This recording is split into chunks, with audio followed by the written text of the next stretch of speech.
Bonjour à tous. Aujourd'hui, nous sommes le... Ça y est, je bafouille déjà.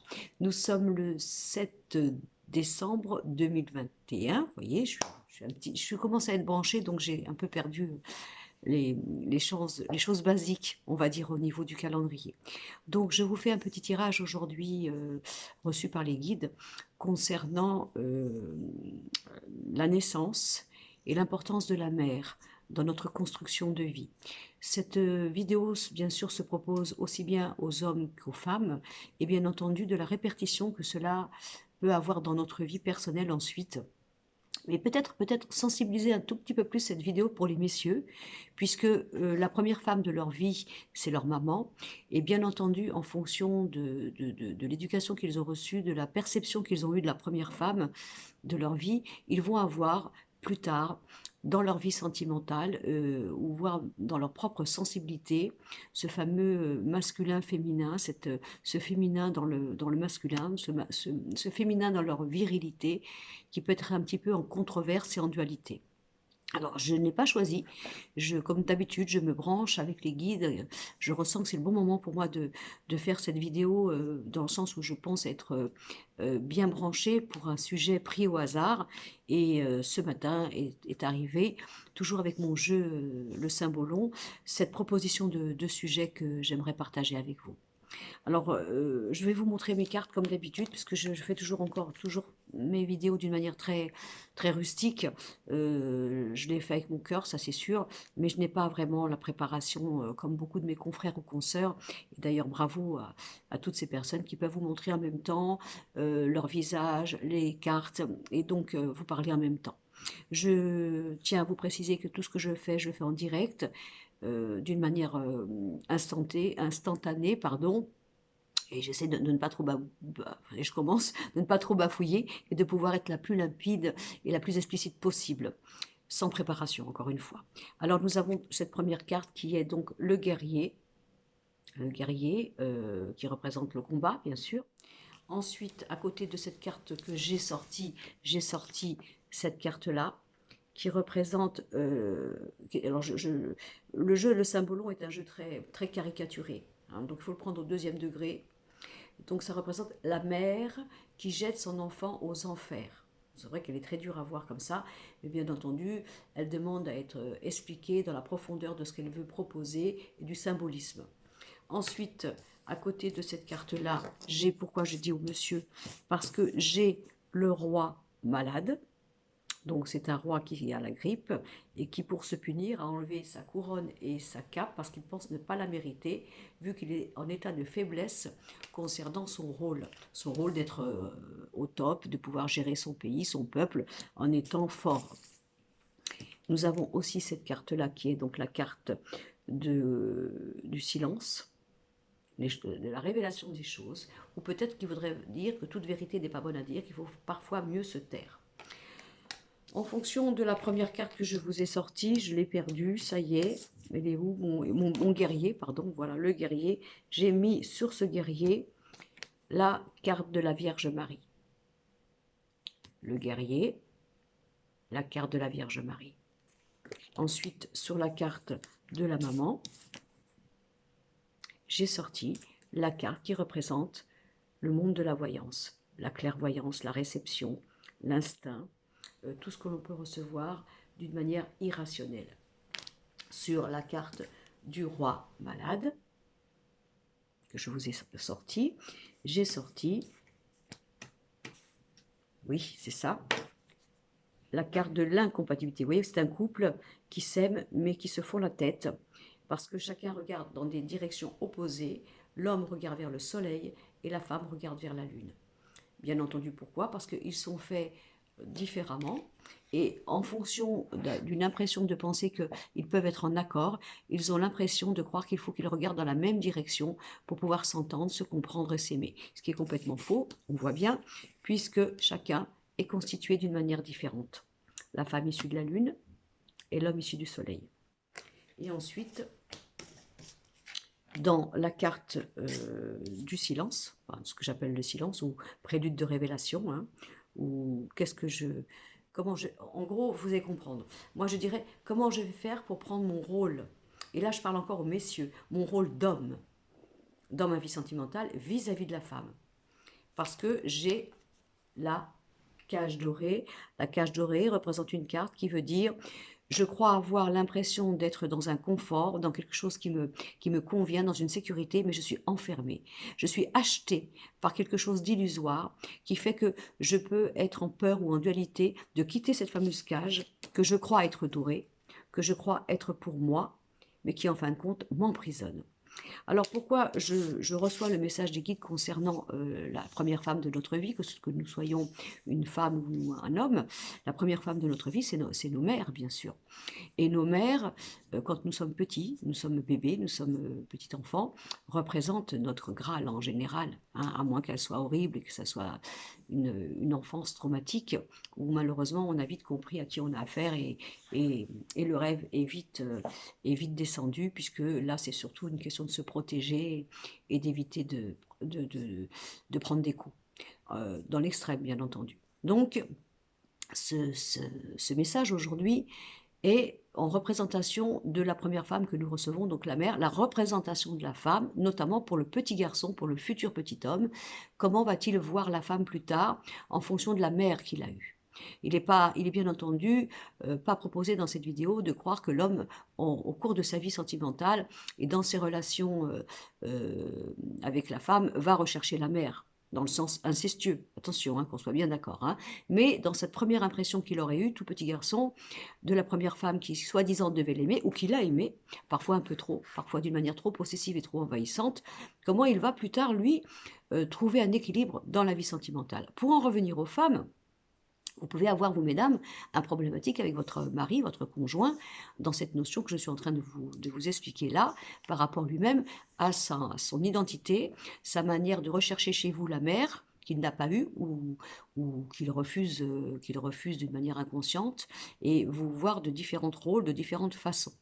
Donc le jeu, au jour d'aujourd'hui, voudrait simplement dire que au niveau sentimental, je reviens encore surtout pour les messieurs, qu'il peut y avoir une problématique de dualité en eux, à se demander si dans leur vie sentimentale, dans la compagne qui pourrait les enrichir, les aimer et leur apporter un bonheur et une construction et on va dire un équilibre, est-ce qu'ils sont là en train de rechercher chez la femme, donc l'épouse, l'amante, la compagne, alors quand je dis l'amante, c'est l'amante dans le couple, hein, bien sûr, hein, et pourquoi pas à l'extérieur, cette fameuse dualité. Qu'est-ce que je recherche? Est-ce que je recherche dans ma manière d'être un homme heureux au niveau de ma vie sentimentale et de la femme? Quelle représentation j'ai reçue de la femme? Est-ce que je recherche la mère que je n'ai pas eue? Donc je rechercherai chez mon épouse, ma compagne, une femme dans la compréhension, la tolérance, l'amour, la patience, la conciliance, le sacrifice, puisque nous les mamans, nous nous sacrifions beaucoup, hein, pour nos enfants. Sacrifier, je veux dire, eh bien, je ne vais pas m'acheter de robe parce que j'ai pas assez d'argent, je vais plutôt acheter un cadeau à mes enfants, acheter une paire de chaussures, etc., etc., etc. Donc je parle de ce sacrifice-là, pardon. Donc, il peut y avoir ça. Et puis si, et au contraire, il y a une mère très rébarbative, très militaire, très castratrice, alors l'homme peut voir aussi dans la femme, dès que sa compagne ou son épouse pourrait lui faire une remarque, un conseil, une proposition différente de ce qu'il croit être juste, lui proposer justement d'avoir un regard différent, s'imaginer que cette femme qu'il a en face de lui représente la femme, la première femme de sa vie, donc qui va le casser, qui va le castrer et qui va le détruire, parce que malheureusement c'est l'empreinte qu'il a reçue dans la première image de la femme et donc de l'amour. Alors ce jeu peut vouloir dire qu'il y a un combat.